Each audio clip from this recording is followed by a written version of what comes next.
We see more and more physicians opting out of Medicare and Medicaid, and in many cases, it's not sustainable to even accept them anymore because the reimbursements are so low.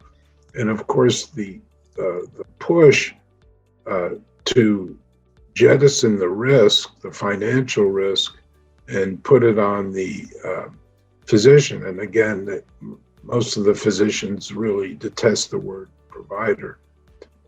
So I think we should use the word physician, but more and more people are opting out of Medicare and Medicaid, but now they're also opting out of the commercial insurers because in many respects, the payments from the commercial insurers are so low that a practice can't pay their malpractice premiums and can't pay their staff. So to the extent that Stan's company is helping them be more sustainable and deal with this administrative burden, it might keep more physicians in practice and profoundly improve the rate of burnout and dropping out. And of course, the healthcare system and the well-being of our families are dependent on it. Quality and safety is something that's important to physicians. It's something that they advocate for. And in a sense, the third-party payers are interfering with quality and safety by interjecting themselves in the value chain. So again, Stan, please tell us how you're helping physicians, practices, and hospitals survive. Of course. And let me put a couple words in before Stan. So I think you are right on some aspects. Ultimately, what private insurance are doing are just following the lead of CMS, right? So if CMS does one thing, ultimately the private insurers will go down the same route. Based on what I remember, the most people that were opting out, I think the highest were psychiatrists. And ultimately, in some states, it was more of a Medicare problem, Medicaid too, and it was about 2 to 3%. So I think this boils down to, as you said, correct, the fee schedule claims, the problem, just making sure like you're complying with all the requirements. But on the other side of things, I don't think some specialties can survive without insurance. Like, I don't think a particular hospital-based, I don't know, a interventional cardiologist or a neurosurgeon can necessarily survive without any sort of insurance payment. So I think what it's sort of, you're right in that aspect, is that it's doing, it's fracturing these lines more. So what they are trying to achieve with health equity and then ensuring everyone has access, and then we are not paying as much for OECD, they are complicating the waters even more. So only time will tell if this is gonna work or if it's not gonna work. But that's one thing is for sure, that there's no going back. This is the path we are on. So with that, I give it to Stan. So I want to emphasize practice transformation. Practice transformation, regardless of the size, has usually 3 barriers. One is the regulatory compliance and structure. 2 being technologies and being able to drive data, have visibility of data, and have actionable data. And 3, having the financial and human resources of getting it done. So a lot of the industry today relies on risk shifting. So I will ask Dr. Erdik in a second to talk about the structure. We recently have reviewed 513 ACOs and their performance over the last few years. Unfortunately to say, 6 did terrible and 168 didn't do so well at all. And the rest were okay. Yes, COVID, yes, there was a white slate for COVID to help out, but this is not going to stay, and we're going to, as an industry, need to deliver value. So going back to practice transformation.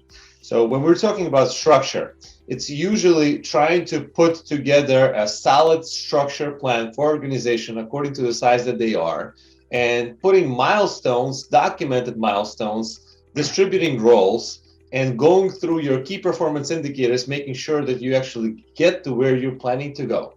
So making a solid plan in January, making sure you know how you're planning to finish off 2022, and then measuring your performance on a monthly basis, measuring your performance on a quarterly basis, as well as measuring your performance in the end of the year, and making your plan for 2023 no later than December of 2022.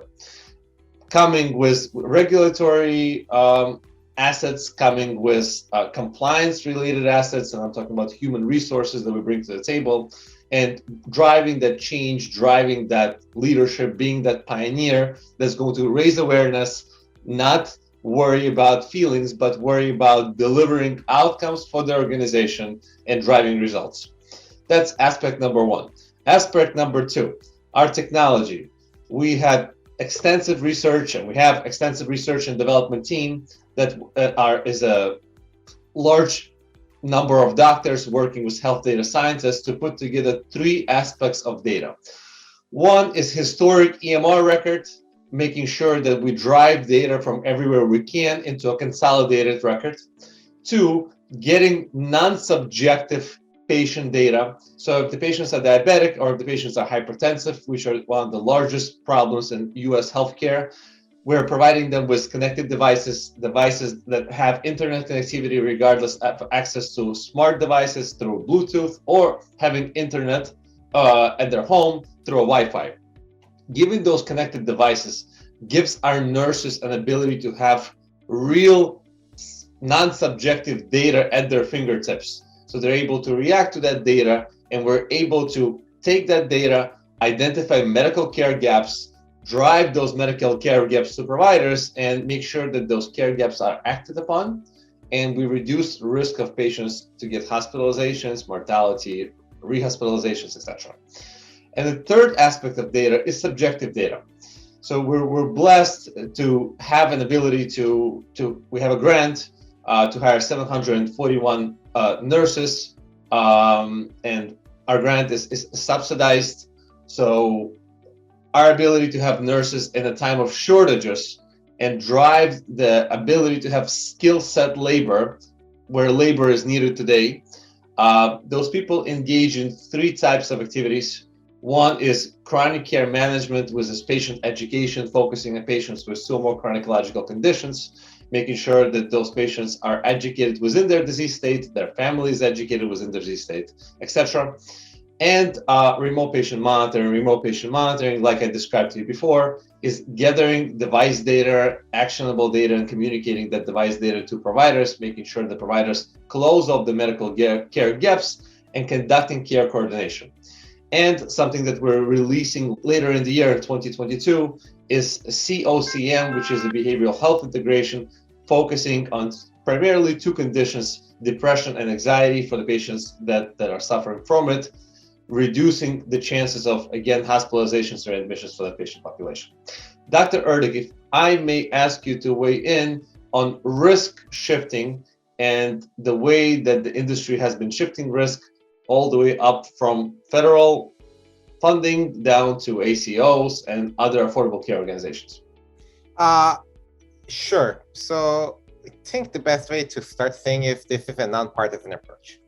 So we have a different party in power now than that was back in 2018. And after the initial 6 years of the Medicare Shared Savings Program, the MSSP, Trump administration redesigned this. They issued the Pathways to Success final rule. So basically, that established the incentives and new rules and whatever. So the ACOs are now on a quicker path to take the real risk. So there's accountability for whatever their spending increases are, especially now it's after 2 years. And there's a closer evaluation of the quality of care provided. So some people may think, oh, well, there's an election coming, there's a midterm coming, it's going to change. It's not. It's being driven by polls. It's just been the path CMS has been on. And from another perspective, those that have been entering new agreement periods as recent as 2020, the number of ACOs that have a downside financial risk has doubled. So the last data you had seen before the pandemic, it's probably, in my opinion, even gonna look worse now that the pandemic cleaning out is gonna end, the pandemic emergency is gonna end ultimately at some point. So there were those that succeeded. I believe in 2019, there were 541 that had close to 1.2 or 1.3 billion total net savings in Medicare. That was the largest annual savings to date. And then that has been the third year that all in all, there has been savings. But as you said, some are saving more and some are losing.